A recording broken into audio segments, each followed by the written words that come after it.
Special thanks to WB for early access and a copy of the game. Since this whole thing kicked off, I'd wondered why Liu Kang chose me to be a champion. I mean, sure, I was killing it as a martial arts star, but it's one thing when it's all for show. It's different when you're playing for keeps. Then Liu Kang let me in on his master plan. He wanted the masses to know about the world beyond them, the one filled with gods and monsters, and he wanted me to tell them about it. But I knew revealing the truth all at once would be too shocking of a plot twist for most. That's why I pitched doing a bunch of stories, to slowly get people used to it. And if there's one thing I can do, besides kick ass in combat, it's build a cinematic universe. I'm serving up movies, streaming series, games, you name it. I like that I'm doing a public service, and it doesn't hurt that I'm making more than a few bucks. It's the kind of synergy that would make any studio mogul proud. My loyal partner had warned me. Reclaiming my power as Keeper of Time might have unforeseen consequences. In this, as in most things, he proved prescient. The process I had undergone did irreparable harm to my body. Taking back my power had cost me my immortality.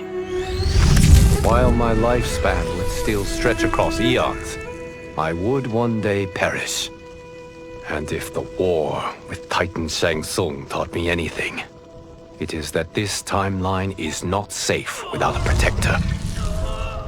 Yet I had never given thought to choosing a successor. Who is it that could replace me and protect my new era? The answer, of course, is Geras. Tireless and meticulous, he is perfectly suited to be entrusted with this grave duty. And no one knows better the temptations of the hourglass. I have no doubt he will be above them. General Shao's revolt left Outworld's armies in tatters. We were vulnerable to enemies both foreign and domestic.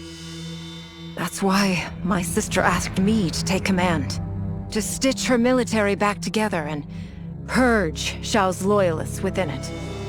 She trusted only me with the task. The soldiers, however, had little faith.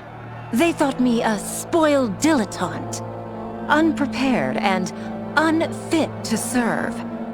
That I could fight mattered little. All that mattered was that I wasn't one of them. I finally earned their loyalty by orchestrating an epic victory over Shao and his rebels. Though the general himself escaped, his forces were smashed. For as long as I am able, I will lead the Empress's armies in defense of Outworld. Through strength, we will achieve peace. Though worried about how the public might react, I met with Baraka to discuss his Tarkatans. Speaking from his heart, he moved me. I agreed to visit his colony and see how his people lived. The conditions were atrocious. This was one of my mother's few mistakes. Like all Outworlders, she treated Tarkatans with scorn. What they deserved from us was compassion. And the only way to get it for them was to reveal my affliction. To show all my subjects that even an Empress could get Tarkat. The scandal my revelation caused was intense. But with the help of Kitana and Tanya, I emerged from it a stronger Empress than ever. My honesty, empathy, and resolve won over my remaining doubters. There is no longer any question that I am fit to lead the Empire. After escaping Lei Chin prison, I was hounded by the Imperial Police. I needed a place to hide and to recuperate while I plotted the best way forward. I knew the remote canton of my youth would be perfect. To escape capture, I traveled by sea. Little did I know that a gargantuan storm was brewing. My tiny craft was smashed apart. I closed my eyes, waiting to drown, hoping that the NetherRealm wouldn't claim my soul. But when I reopened them, I found myself not in hell, but on a deserted island. From its ruins, I could tell that great sorcerers had once lived there. In the caves beneath the ruins, I found what I can only describe as a well of souls. Once I learn how to wield its power, I will become invincible. No sooner had Titan Shang Tsung been defeated than Bi-Han and his loyalists hunted us down. Outnumbered, we fled to Japan. There, we sought refuge from an old family friend. As children, we played together. But Harumi Shirai was a woman now, the head of her clan. Her strength, beauty, and intellect awed me. Also incensed by Bi-Han's betrayal, Harumi agreed to help me forge a new clan, one that would stand against him and defend Earthrealm. Her aid proved invaluable, and as time went on, we grew closer. To honor Harumi and pay respects to my new bride, I named the clan after her, calling it the Shirai Ryu. Now the battle against my brother begins in earnest. The Shirai Ryu won't rest until Bi-Han is defeated and the Lin Kuei's honor restored. I had broken the Lin Kuei free of Liu Kang's enslavement. We were now masters of our destiny and could take our place among Earthrealm's great nations. But taking and holding territory would require a vast army. I needed more fighters to make our presence felt. Then I recalled Shang Tsung's dragon warriors. An army of them would be unstoppable. But trafficking in such strong magic would surely draw Liu Kang's attention. Sector advised that we avoid detection by building our army using science, not sorcery. We've invested much into this endeavor, and we are beginning to see results. Once again proving the depths of Sector's genius. When we are done, all of Earthrealm will honor our desires and heed our demands. If not, they will face the Lin Kuei's wrath. Kuai Liang and I were working hard to build our new clan. But even with the help of his close friend Harumi, it was difficult. The biggest problem was finding the right initiates. Then, one night, while walking outside Harumi's compound, I was attacked. I thought at first it was a Lin Kuei assassin, but his strikes were too uncertain, too angry. My attacker, it turns out, was a boy. Homeless and hungry, his assault was born of desperation. He needed money so that he could eat. It was like looking at myself 15 years ago. I would have ended up just like him if the Lin Kuei hadn't taken me in. So I took the boy to Kuai Liang, who also appreciated his fire. We made him our first initiate. The boy's name? Hanzo Hasashi. It was inevitable that the Shaolin Masters had me join them. They knew just how much future initiates could learn from me. Shujinko was one of my earliest. His ability to absorb anyone's powers and skills was amazing. With the right training, he could become our greatest champion. I knew that I alone could give it to him. But as his proficiency grew, so did his ego. In love with himself and his power, Shujinko became a threat to the realms. He hadn't learned humility, because I wasn't the one who could teach it. I should have listened to Raiden's warning and not tried to train Shujinko alone. After he was subdued, Shujinko's accumulated abilities and memories were taken from him. He is once again a new initiate, ready to begin his training. This time, Raiden and I train Shujinko together. He will become the champion he is destined to be. And I will fulfill my duties, humbly and cooperatively. I wasn't looking for allies against the Yakuza, but I found one in Special Agent Jackson Briggs. He'd heard gangsters plotting to kill me on a wiretap and came calling, hoping I'd be his informant. We planned to part ways when we got the job done, but then Shang Tsung showed up to steal Sento. Needless to say, Jackson had questions. It blew his mind to hear that the stories in Johnny's movies were real. Once the shock wore off, Jackson quickly sized up the threats Earthrealm faced. To deal with them, he got his bosses at the FBI to form the Outworld Investigation Agency.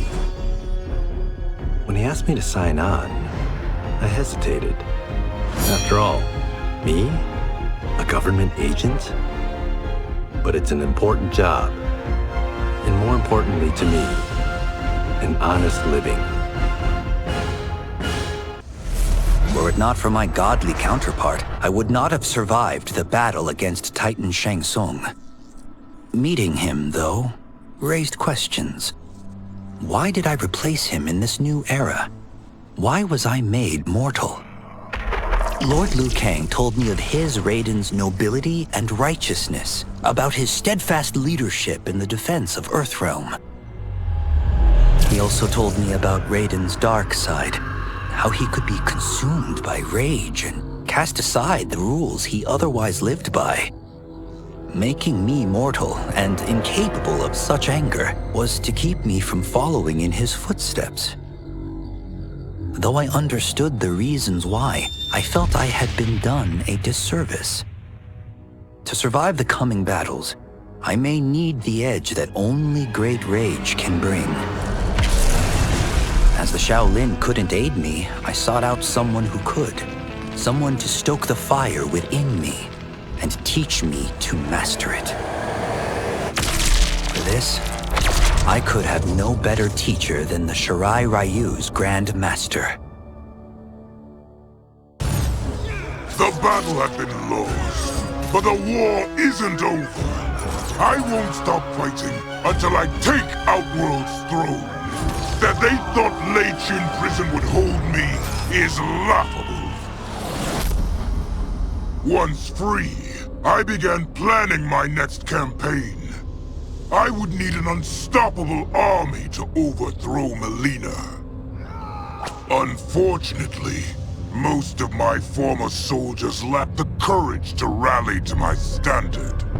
Rebuilding my army would require finding new recruits. And that task is proving easier than expected. Outworld's golden age has left more than a few behind. Without hope, without power, they eagerly heed my call to tear down Mileena's government. As the darkness enveloped me, I took a long last look at my family. I did not expect to see them again until their souls joined mine in the living forest. But miraculously, my beloved husband delivered me from oblivion. Though he couldn't save my body, Jared had preserved my soul. Like him and countless others, I am now a part of Ermac. Yet ours is not a peaceful repose. The collected souls within Ermac have their own needs and agendas. Before we can speak as one, we must first reach consensus. I had thought, as the former rulers of Outworld, I and Jared would hold sway. But here we are, two souls among many thousands, fighting for the right to be heard. And if there is one thing we do well together, it is fight. We will win the right to govern Ermac as we once had governed Outworld. And we will rule for the benefit of all. Until recently, I hadn't met Li Mei, but I had heard the stories. How the Umgadi's matron superior blamed her for not preventing Emperor Jared's murder. How she quit in disgrace rather than accept punishment. But those stories didn't fit the woman I now knew. Li Mei would never have been so negligent. Eventually, I uncovered the truth. The failures and mistakes which led to the Emperor's murder, they resulted from poor decisions made by the matron superior themselves. They made Li Mei their scapegoat. When the Empress found out, she wanted the Umgadi disbanded. But I convinced her that it could be reformed. To make sure it did, she put me in charge. I am humbled by this sacred responsibility. The Umgadi, my sisters, they are my life. I will not let them be brought down by the acts of a selfish few. As her reign began, Empress Mileena faced many challenges. To meet them, she turned to the people she trusted. Her sister to lead her army, and me to lead her Imperial police. Though I missed Empress Sindel dearly, I was glad my ties with her family had been mended. But while it was an honor to be made responsible for Outworld's internal security, I soon realized accepting the appointment was a mistake. I'm not cut out to be a bureaucrat, nor am I patient enough to navigate the Imperial Court's politics.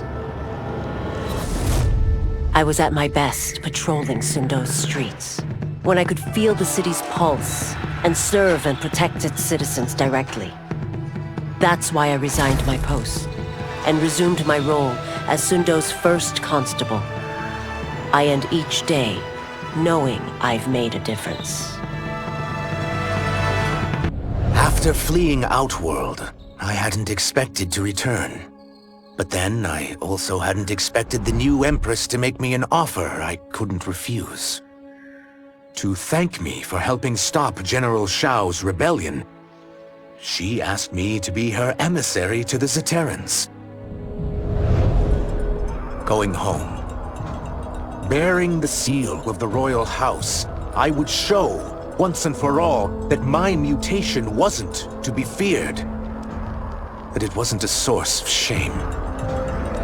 To my surprise, I was welcomed. But those warm smiles hid a dark secret. I stumbled upon a trove of official records, which showed that my shape-shifting ability isn't unique. Many Zaterrans are born with it, but are killed by their government to keep it from spreading. Who started this barbaric policy? Who is now enforcing it is unknown. But I will find out. And I will put an end to this madness. While the regime had changed, little else had. My people still suffered in silence, ignored by the rest of Outworld. Though now I knew Empress Mileena's secret, that she was also afflicted with Tarkat. If anyone would help, it would be her. But how to get an audience? Syzoth. He was the Empress's new emissary to the Zaterrans. I asked him to introduce us. At great personal risk, he agreed. And as I'd prayed, the Empress was willing to meet. Even better, she would visit the colony. She was shocked to see how we lived. She moved quickly to provide for our care and comfort. Thanks to the Empress and Syzoth, we Tarkatans are no longer pariahs. Until our disease can be cured, that will do. Quan Chi's plot collapsed. Along with it, my plan to secure new beings to feed my starving people. Because I'd advocated for partnering with him, I was held responsible. If I didn't seize for Viternus' new feeding grounds, the Coven would banish me. But then, I had a revelation. I didn't need to conquer realms to feed my people. I simply needed to capture enough beings to breed them. Once they multiply, Viternus will have a limitless, renewable source of food. And I only need a few thousand to start. A number so small compared to the billions in the realms that no one will notice as people go missing. But it will be more than enough to establish our breeding stock and feed a ravenous Viternus.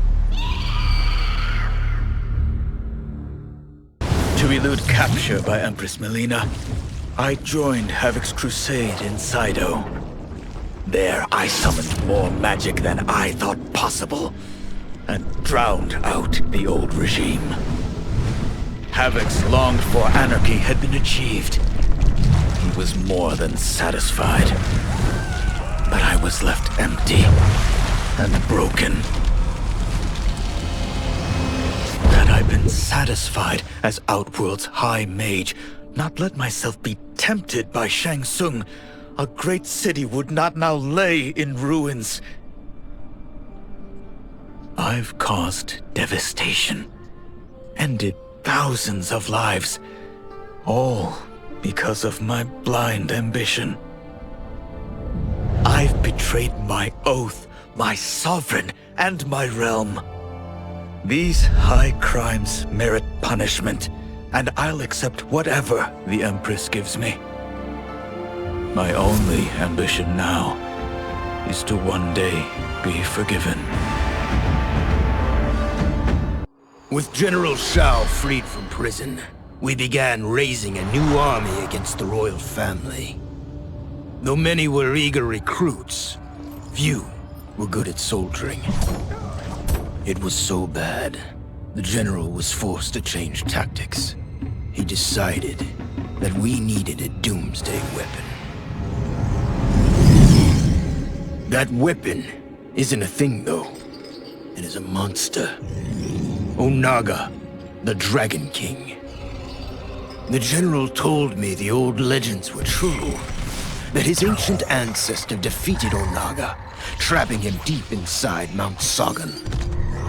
The Dragon King is still there today, his pent-up fury waiting to be unleashed. Because Onaga is so dangerous, the general wouldn't risk trying to tame him before. But now, he feels we have no choice. Though I likely won't survive, I accept this mission gladly. I can think of no greater honor than to give my life in the general's service.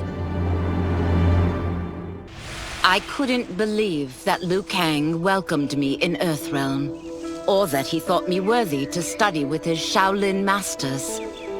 After a lifetime of wishing for one, I finally had a home. But my joy was tempered as I thought about Serena. My shadow sister was still under Quan Chi's yoke, and she deserved a life free of him as much, if not more, than I. Quan Chi and my other sisters proved tenacious, but they were no match for my blade. I snatched Serena from them. Then Liu Kang helped me break Quan Chi's spell. Her mind free of his influence for the first time in years, Serena chose to join me in Earthrealm. My sister and I once again fight side by side. Only now we do so for Earthrealm. Together, we have formed the Order of Light. Though the barriers between timelines had been rebuilt, there was no question that they could again be broken. Protecting this timeline would require eternal vigilance, so that it could not fall victim to further outside aggression. But nothing in my countless lifetimes had prepared me for this task. In none of them had multiple timelines ever coexisted. Monitoring them for threats was an entirely novel problem. It would require a novel solution. I discovered that though the timelines no longer touched, their meeting had left them intertwined. I can now secretly surveil all timelines, keeping watch for potential danger. It pleases me to do this service for the new era. Lord Liu Kang may rest assured that it is secure. Quan Chi's defeat had cost me everything. For months I had furthered his plot, and now I had to start over. Saito's people were still in chains. That's when Rain approached me. On the run from Empress Mileena, he was desperate for help. And though I'd had my fill of sorcerers, this one was different. I agreed to provide him safe haven. He agreed to help topple Saito's government. And topple it we did. Rain summoned a wave so fast, so powerful, that it crushed the capital. Saito's fascist rulers were swept away. My people are finally free. They can chart their own course, needing only to follow their own desires. Their lives are now blessed by anarchy.